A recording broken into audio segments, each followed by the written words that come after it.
بسم اللہ الرحمن الرحیم۔ حکایت نمبر 21، دکھاوے کی نماز۔ شیخ سعدی رحمۃ اللہ علیہ فرماتے ہیں،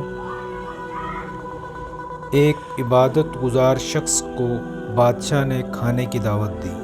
جب سب کھانے پر بیٹھے تو اس شخص نے بہت کم کھایا، اور جب نماز کے لیے کھڑے ہوئے تو اس نے اپنے معمول سے زیادہ نماز پڑھی۔ مقصد یہ تھا کہ لوگ اس کو بڑا کم خوراک اور عابد و زاہد سمجھیں۔ جب اپنے گھر پہنچا تو کھانا طلب کیا۔ اس کا ایک سمجھدار لڑکا بھی تھا جو کہ دعوت میں اس کے ساتھ تھا۔ اس نے کہا، میں نے ان کے سامنے کم کھایا تاکہ کام آئے۔